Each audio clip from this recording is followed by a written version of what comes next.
17 horas. En todo el país se van a desarrollar diversas actividades y le doy la bienvenida a Kenia López Rabadán, senadora por el PAN. Gracias por estar con nosotros. Kenia, bienvenida.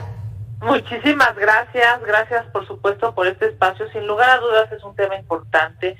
Hablar de la violencia que se ejerce en contra de las mujeres es un tema prioritario, Yoeli, sobre todo en nuestro México, en donde 10 mujeres son asesinadas diariamente en este gobierno. Es interesante porque efectivamente las cifras alarman hoy por hoy en esta administración, pero venimos de varios gobiernos donde se ha ido normalizando la violencia. En varios países del mundo está normalizada la violencia.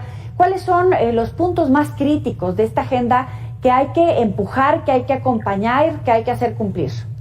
Claro, primero que nada decirte, una vez que las mujeres dejamos el espacio privado, no me refiero a nuestra casa, para ir al espacio público, esto es a las universidades, a los trabajos, a pues un espacio en donde el gobierno, y por supuesto todos los gobiernos del mundo tendrían que cuidar a las mujeres, pues lamentablemente no se ha hecho. Claro, hay grandes avances evidentemente en algunas latitudes del mundo en donde por supuesto que ser mujer no implica la posibilidad de que alguien se sienta con el derecho de lastimarte. Lamentablemente en América Latina y sobre todo en nuestro país los datos son alarmantes. ¿Por qué? Bueno, pues porque te subes a un transporte público en donde hay alguien que se siente con el derecho de tocarte, de abusar de ti, de violarte o incluso de matarte. Los datos, sin lugar a dudas, pues demuestran que hay muchas cosas por hacer por parte del gobierno, que se necesitan presupuestos, que se necesitan espacios en donde, si tú sufres algún tipo de violencia, puedas encontrar justicia. Hay en México, pues digamos, en esta administración, más de 4,700 feminicidios, más, digamos, a esos 4,700 feminicidios, súmale los más de 13,400 homicidios, esto es asesinatos. Obviamente la cifra es durísima, pero si a esta le sumas las más de 12,000 mujeres desaparecidas, pues sin lugar a dudas estamos hablando de una gran deuda pendiente del gobierno con las mujeres en México. Oye, me llama la atención, por ejemplo, la ONU destacaba que la mayoría de los hechos violentos o asesinatos en razón de género se registran dentro del hogar a manos de la pareja o de la propia gente cercana, que uno confía en esas personas y termina siendo víctima de ellos.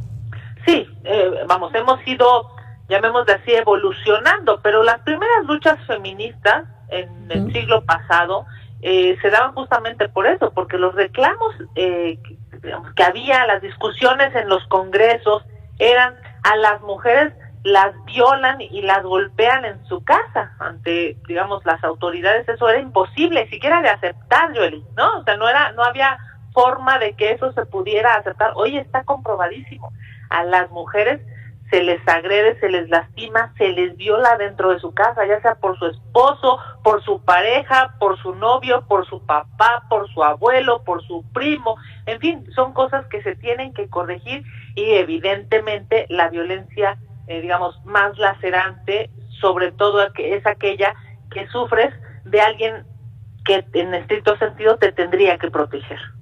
Y me gustaría destacar este punto. México está viviendo un proceso histórico donde por primera vez 2 mujeres tienen oportunidades reales de convertirse o de llegar a la presidencia de la República, independientemente de mujeres como tú que han alcanzado una curul, otras funcionarias públicas, otras representantes de minorías, es decir, que están en la mesa donde se toman decisiones y se legisla, por ejemplo, en tu caso. Sin embargo, también son víctimas de violencia política en razón de género, algunas, y llama la atención porque son mujeres empoderadas, son mujeres reconocidas, son mujeres que tienen un altavoz, pero que tienen que lidiar con esa sutileza de a veces verse excluidas de reuniones, verse minimizadas porque son mujeres, es decir, ocupamos lugares, pero incluso las que tienen un altavoz todavía enfrentan ciertos tipos de retos para ir reduciendo esa violencia política en razón de género.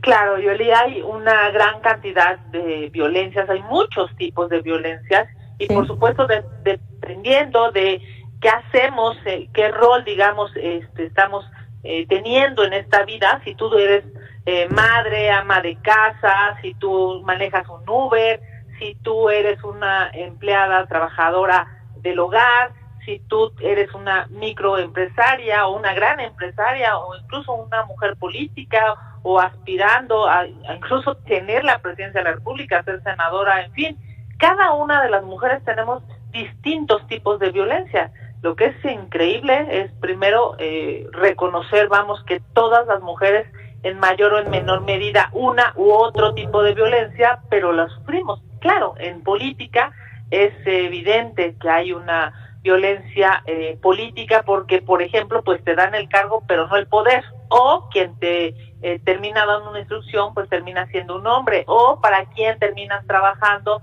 termina siendo un hombre. Yo estoy la verdad es que muy esperanzada, sí o sí vamos a tener una mujer presidenta en este país. A mí me parece extraordinario, yo estoy acompañando el esfuerzo de mi amiga Xóchitl Gálvez y por supuesto te diré, para mí es muy esperanzador que México pueda estar liderado por una mujer, porque claramente necesitamos una visión complementaria de mujeres y de hombres.